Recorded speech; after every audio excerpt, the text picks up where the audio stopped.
শুরু হয়েছে গাজীপুরের টঙ্গীর তুরাগ নদীর তীরে 58তম বিশ্ব ইজতেমা। এই বিশ্ব ইজতেমার প্রথম ধাপে শুরু হয়েছে 31 জানুয়ারি থেকে, অর্থাৎ চলবে 2 ফেব্রুয়ারি পর্যন্ত।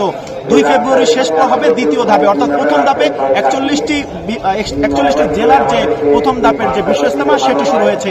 এর পরবর্তী যে কটা বাকি থাকে সেই জেলা শুরু হবে অর্থাৎ 2 তারিখ থেকে 5 তারিখ পর্যন্ত। এই প্রথম পর্যায়ের যে শুরায়ে নেজামির সমর্থকরা রয়েছে তারা গতকাল থেকেই দেশের নানান প্রান্ত থেকে হাজির হয়েছে এই তুরাগ নদীর তীরে। আপনাদের কাছে আরেকটি কথা বলে রাখি যে এবারের বিশ্ব ইজতেমাটি মূলত ভিন্ন ধারায় শুরু হয়েছে।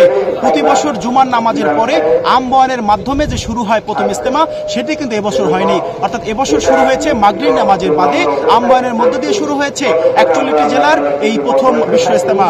বিশ্ব ইজতেমাকে ঘিরে ইতিমধ্যে কিন্তু পুলিশ প্রশাসন এবং শুরায়ে নেজামির যে সমর্থকরা রয়েছে তারা ব্যাপক নিশ্চিত নিরাপত্তা বলয় ঘিরে ধরেছেন এই টঙ্গীর তুরাগ নদীর তীরে। অর্থাৎ কোনো ধরনের সমস্যা ছাড়াই তারা প্রথম ধাপে বিশ্ব ইজতেমাটি শেষ করতে চাচ্ছেন।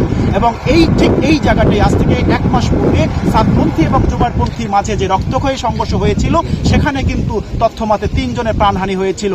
এত কিছুর মাঝেও কিন্তু আবারও সেই প্রথম ধাপে শুরু হয়েছে বিশ্ব ইজতেমা, অর্থাৎ 14 ফেব্রুয়ারি আবার সাতপন্থীদের এই মাঠেই হওয়ার সম্ভাবনা রয়েছে। এই ছিল আমার কাছ থেকে।